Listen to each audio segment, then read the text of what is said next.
ndax réew mi saa su nekk bu lëndëmee rek bu ñëwee ci El Hadji Ahmed Aïdara mu leeral ko mbokk yi dañuy dem ci conseil national de régulation de l'audiovisuel mu indi benn communiqué tey ci depuis le 28 novembre 2025 loolu observation du CNRA suite aux propos irrespectueux à l'endroit d'une institution de la République diffusée par Walf TV yi def ci allusion Cheikh Bara Ndiaye. waaw xam nga rupture dafa baax ci réew elmat waaye dafa am loo xam ni bu fa am kër jaare am na ñoo xam ne duñ ne dootuñ la wekk wala dootuñ la respecté waaye day jafe gi CNRA bi nguur gu bees gi ñëwee ba léegi saa buñ génnee communiqué man dama naan dama ciy màndu waaw CNRA diggante 2013 ba 2022 man bokk naa ci ñi ëpp ñi dóor yàpp ci réew mi ñoom CNRA ci luñ tegul fenn ñu de warul kumba am ndey kumba amul ndey CNRA doon bras armé bu Macky Sall ak waa këram man moo tax buñ jugee ne Cheikh Bara Ndiaye dafa yëkkati yenn ci ay kàddu xaw ma lan ak lan ak lan ak lan yëkkati kàddu ci ku ñu dénkul ku ñu dénk yëpp ñoom bokk yam buñ ne président de la république nag mu gën a rawati git loolu moom mooy dëgg mais lan la Cheikh Bara Ndiaye wax ba CNRA ne day yëkkati yat di dànkaafu Walf ak loo xam ni waxoon nañ ko fi ñoom Cheikh Bara Ndiaye te CNRA nekkoon fi am njiit amoon ñu fa ne renouvellement bureau rek moo fi am wala changement wu tête ba bopp bi ñu ne Mamadou Omar Ndiaye ñëw na remplacé na diw extra extra mais CNRA laa wax CNRA lan lañ fi wax ñoom Cheikh Bara Ndiaye ak ñiñ bokkal parti Cheikh Bara Ndiaye ak ñiñ bokkal parti mooy waa Pastef te git njiital Pastef CNRA nekkoon na fii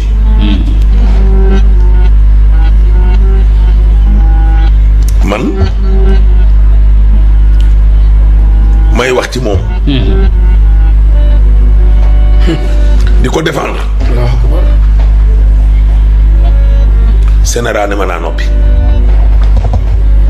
fàtte xaju fi de waaw déedéet fàtte ko xaju fi waaw CNRA dama doon wax suul gaz du ko tere xeeñ 3e mandat dañ ko fiy tere waaw mën na doo ko fi wax ñu ne ma doo ko fi waxee 3e mandat ba nga waxte ko fi suul gaz du ko teree xeeñ ñu ne bu ko fa waxate pétrole gaz nekkoon actualité à l'époque BBC def ci reportage ñu ne diw ak diw rakku njiitu réew mi lii ak lii suñu pétrole bi léegi-léeg Frank Timis lii ak lii ak lii tubaab yi moom ñemee nañ koo wax waaye ñun africain ñun sénégalais buñ ko waxee mu nekk tabu lu tax parce que njabootu njiitu réew mi 3e mandat dañ ko fa tere de nul ne peut exercer plus de 2 mandats consécutifs waaw mu def ñaari mandats consécutifs constitution ñuy xeeñ naan dina am ak doo am ma ne ko dañ ko fiy tere fàttali ñu toog ñu waxtaan muy dëgg kenn ku boo ko correct moo génn ne ma réunion bi liñ fa tënk ak say kilifa mooy revue de presse moom lii moom yàgg na fi la théâtralisation de la revue de presse Diomba Abale Niang Ablaye Cissé mais su ma la suñu sama mag la ko wax ku ma bokkal ndey ne ko soo bëggee dégg dëgg daal ñii ñu toogoon doon réunion tey xam nga lu leen di gêné 3e mandat dañ ko fiy tere suul gaz du ko tere xëy neel booy bi na bàyyi loolu mu kon ne revue de presse am ma ne ko du ma ko baax xanaa ñu dem ba loolu nekkatul actualité ka fa bëggoon def 3e mandat nekkatu fi lu may dox di 3e mandat xam nga nañ toog ba Diomaye ne day forcer 3e mandat waaw bay def 2 bay def 3 non waa réew mi dinañ ne Ahmed Aïdara mi doon wax naan mouvance présidentielle la bokk kii bokkul ci ñoom dama am ko président ba mu ne ma naam ma ne ko 3e mandat dañ ko fiy tere balaa ñu naan lu tax mu ko doon tere Macky Sall te terewu ko Diomaye bañ yegg tam toujours constant ay mooy dëgg CNRA ëlbati ko waat ñu ne bépp journaliste bu bokk ci ab liste électorale jour tel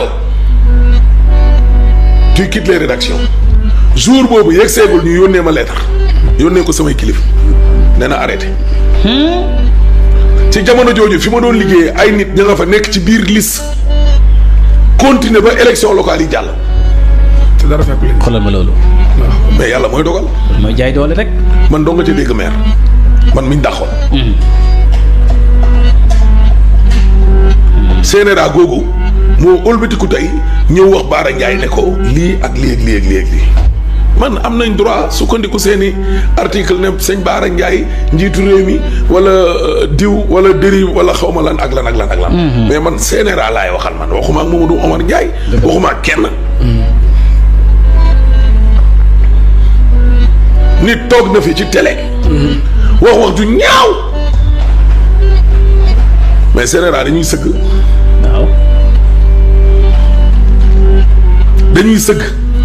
moo di sëgg nag. peut-être Cheikh Bara Ndiaye li ñoo Ahmed Aïdara di cos ak di alerter ak di junju naan moom day ñëw ne dajj. loolu mu passeport diplomatique diw lañ ko jox. man ma ne ñu ngi séddale passeport diplomatique yi de. waaw gars yi ne abo le lobby national international mu ne peut-être gis nga président Diomaye biñ toogee dani lii ak lii ak lii ak lii génnee le contenu de leur discussion. ak it lii lay demee. moom Bara Ndiaye moom ci digg ba lay jaar moom. waaw ci digg ba lay jaar de. tudd tur sant. yow nag da nga naan man dinaa utiliser conditionnel taskatu xabaar laa nii moom danaa la man du ma taskatu xabaar man chroniqueur laa. député laa acteur politique laa bu nëbbatuut damaa bokk ci Pastef. joxe sama point de vue ci actualité bi mooy dëgg. kenn du ne nag damay daganal ay saaga ak yooyu noonu te man gisuma fi fu Cheikh Bara Ndiaye saaga. dëgg it Cheikh Bara Ndiaye moom Guinée pesu ko kilifa la. ñu muy attaque institution bi. nekk député. bokk ci 2e institution de la République. gisuma loolu moom mën na wax nii wax mais quant à allant jusqu'à insulter. man de gisuma ko ci keroog ci émission boobu mu doon séq ak ñoom son yu. dëgg la. waaw CNRA nag man moom CNRA moom damay màndu ci mbiram ndax démbam. waaw ndax démbam. démbam moom mën nañ ko fàttaliku. léegi nag nit ñi dinañ ne CNRA am na rupture. ndax léegi da ngay gis CNRA ci boppam ñi bokk ci mouvance présidentielle mu leen di mettre en garde. di leen di mettre en demeure. oui loolu am na fi. loolu xamee wuñ ko woon. au contraire. oui. gars yi du n'importe quoi mais lañ doon wax ci opposants yi rawatina njiit la di Ousmane Sonko dérive boo xalaat ci wax ju ñaaw. wax nañ ko fa. diggante 2021 ak 2024 wax nañ ko fii ci rajo. ñun ñëpp toog ngay jaar ci digg bi ci koo xam ne yow dafa am papa am yaay. am jabar am doom am ay soppe ami noon ami sympathisant ami militant am ay nit ñoo xam ne dañ koo yaakaar topp ko ay millions ngi millions ci ay sénégalais nga jàpp ko di ko waxal ci vie privée yu ñaaw ana communiqué. dëgg la. léegi nag dinañ ne rupture am na. RTS da nga fay ñëw toog bon critiquer songu état bi da ngay CNRA ñu bokk si mouvance présidentielle bu ko defee waa Pastef tam comme que ñoom ñoo wootee rupture. waaw. ñoo woote rupture. waaw nañ assumé. ñooy assumé rek. waaw mais man moom CNRA. waaw man damay mandu ci seeni mbir parce que man. xaw ma atay day moom ñuy dugg moom affaire bi na lay demee de. waaye CNRA ga ma xamoon man. waaw. mosuñoo àtte dëgg sama baat ni poto. te képp ku ma woon ne ma ñëwal nga justifié ma ñëw toog gendarmerie limal la ñett yoo xam ne dama naan la. boobu noonu dañ ma ne lii te pourtant diw ak diw dañ ma ne lii pourtant diw ak diw doo fi waxee. ku ma am ndey. privé ma de parole. 2 poids 2 mesures. 2 poids 2 mesures. moom jaaduwul. te saagaw ma saagawaanu. ba ñu déggate nga wax fi ne 3e mandat dañ koy tere ci dëkk bi. loolu nag mooy jaay doole nag. loolu fu mu am. moo laay. génn seen caaxaan yi. ne nañu bàyyi loolu moo tax Cheikh Bara Ndiaye moom tontu na leen kumba am ndey ak kumba amul ndey. mooy dëgg. ëttub dóor fayu képp moo ko tas. nañ bàyyi yooyu. ay tolloole. loolu moom mooy dëgg. muy dëgg. Cheikh Bara Ndiaye tontu na leen ne leen nag maa leen lancé défi aux membres du Sénérat et le suivant le jour ils sortiront la moindre preuve que de ce qu'ils me reprochent j'en tirerai toutes les conséquences loolu Cheikh Bara Ndiaye tontu ci waa membre bu Sénérat. alhamdulilah. mbokk yi bu ñu jógee ci loolu ñu demaat ci beneen actualité bu am solo ñuy bëgg jëmm ji mu leeral ni ko Ousmane démb Ecofest ci Grand Théâtre Ousmane Sonko ak ministre de l'artisan de la culture def nañ fa daje bu am solo Ousmane Sonko plaide pour une Afrique unie pour la culture.